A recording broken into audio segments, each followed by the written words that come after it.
I was diagnosed with cancer, October the 9th, rectum cancer, 2025.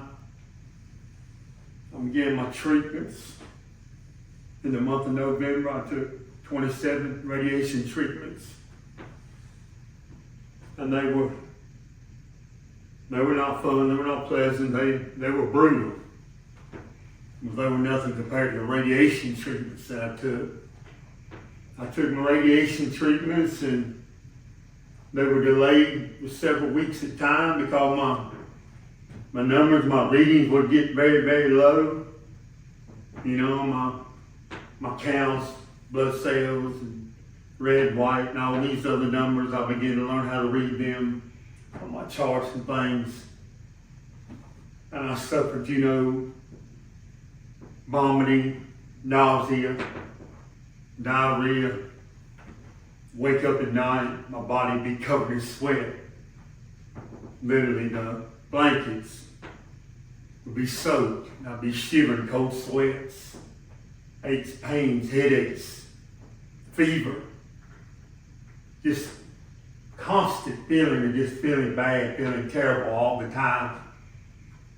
I touched things in my hands. If I touched ice, during the winter especially, it felt like they'd been frostbit.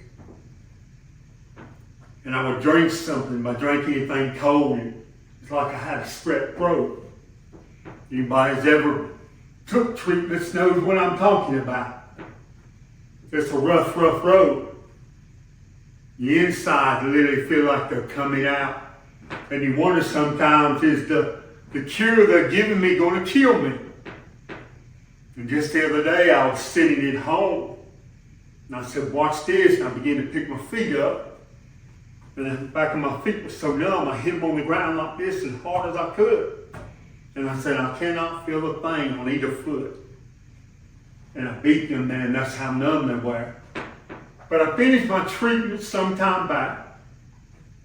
I took my last treatment, took my last chemo. Went in there, and the MRI showed that I still had cancer, still in my rectum. June 18th, I was to go in there and talk to my surgeon, Dr. Waters, and we say to him about the procedure from there and how they were going to proceed. Went in and I talked to his other cohort or consort, and we talked about 40 minutes about, you know, wearing a colostomy bag, and I had to wear it for 3 months, and I'd be in the hospital for 7 days, but things going ahead, and hopefully I wouldn't have to wear it the rest of my life. And they sent a nurse home with me, and I would have to, you know, to help me get adjusted to all these things.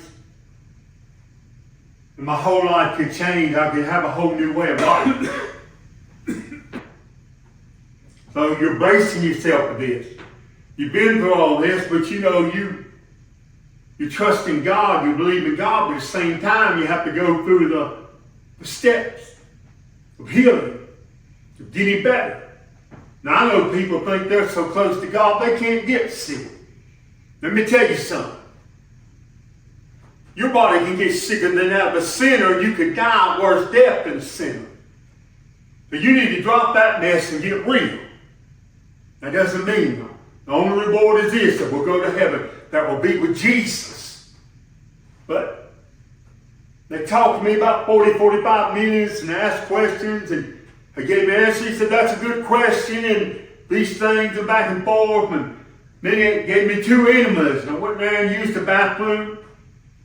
Then they come in there and they put the scope up in me, him and Dr. Waters, and I heard them back there, and they were saying things like, that's unusual.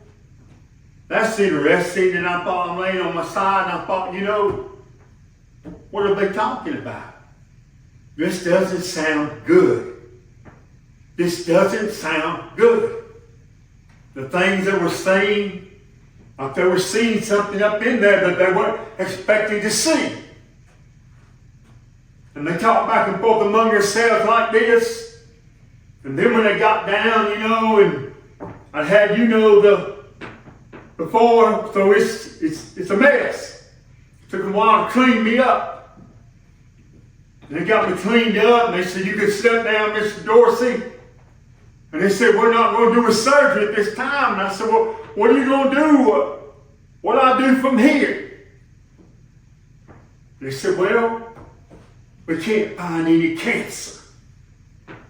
I said, what do you mean? They said, we can't find any cancer. And there's no need to do a surgery. We want you to come back in 3 months, and we're going to look at it from there. But right now, there's no cancer. You're cancer-free.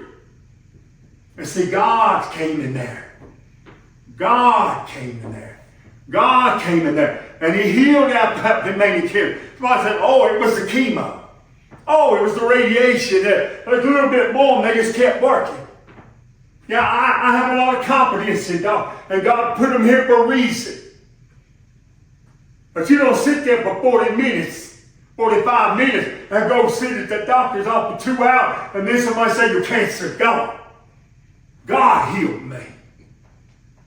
A lot of people pray. A lot of pastors. A lot of good men. A lot of people help me. People like Mark Hurt, Scotty Gamson, good friends, good pastor friends. A lot of people were praying in the churches. People like Brother Dickinson and his church down there, good Baptist people. I don't care what your denomination is, because God ain't going to be looking at the denomination. Independent, Baptist, Methodist, Lutheran, Church of God, God's going to be looking at the heart. And a lot of people were praying. And so we're praying for you. And every person that prayed, thank you. Thank you so much. Because God is still real. God is still a healer. And God is still a deliverer. Woo! God is still a healer. And God is still a deliverer. If we had faith. Years ago, my shoulder hurt so bad.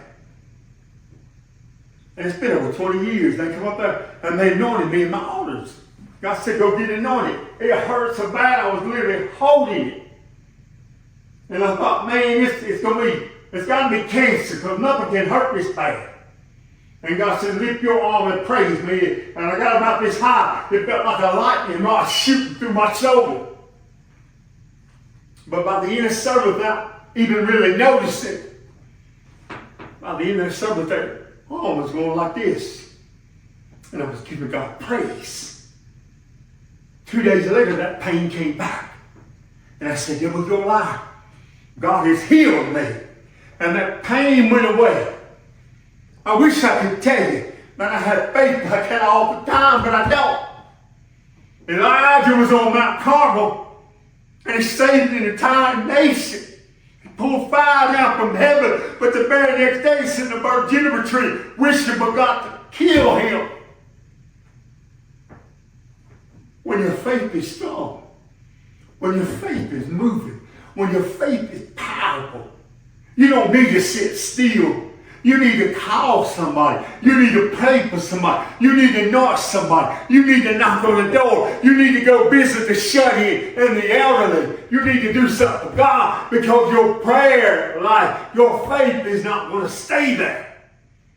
Because we're like men. We're in the flesh. It's up and down. But when your faith is strong, do something for God. Because they're going to be impacted. It's going to be impacted.